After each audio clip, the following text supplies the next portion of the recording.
In this video, I'm going to talk to you about the structure of fat.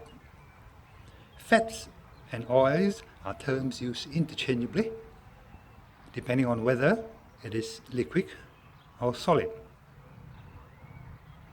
Essentially, fat consists of a backbone of carbon atoms in chains of varying length.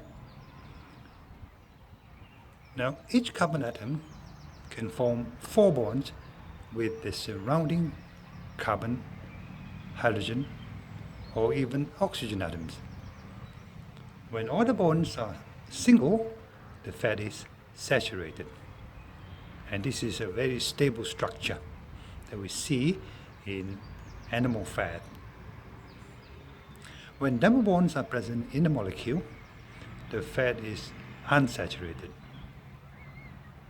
When there's only one double bond, it is called monounsaturated. And we find this in olive oil, for instance.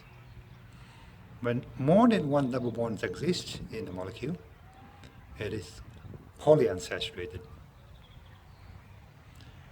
These include omega-3, omega-6, omega-9, and so on, that we find in abundance in vegetable cooking oil, including sunflower, corn, canola, and soya oils. Now, the double bonds in the polyunsaturated fat have a very important function. They allow the molecules of the fat to bend and fold, which means that the polyunsaturated fat has a unique 3-dimensional configuration. For instance, for omega-3 or omega-6. And this configuration is different from another type of polyunsaturated fat. Our body makes use of these polyunsaturated fat as part of the structure of our cell membrane. They are needed for the special channels and special receptors of the cell membrane, which are absolutely critical for the proper functioning of our cells and for interaction with hormones and so on. Unfortunately, the polyunsaturated fat with its double bonds are very unstable. They can be very easily damaged in the presence of heat, light, and oxygen. What happens during damage is that the shape of the molecule is altered. As a result, they don't fit properly into our cell membrane, and the special channels and receptors are damaged. When this happens, the cells start to malfunction and then die. And this is the basis for the development of diabetes, heart disease, cancer, and even other types of degenerative diseases. The worst type of damage occurs in the manufacturing of margarine.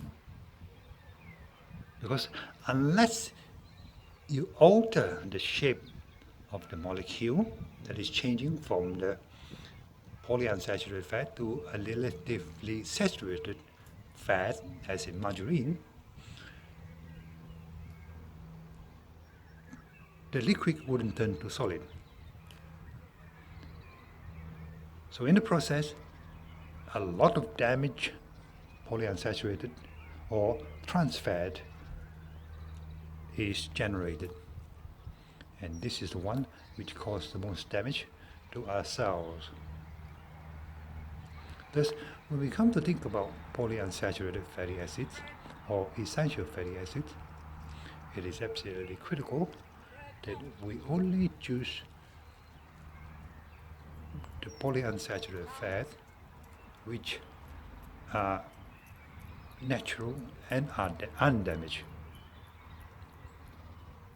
Unfortunately, since the damage can occur during extraction, processing, and subsequent heating up of the oil, and the worst occurs in margarine, it is not easy in our daily life to avoid coming into contact with these damaged polyunsaturated.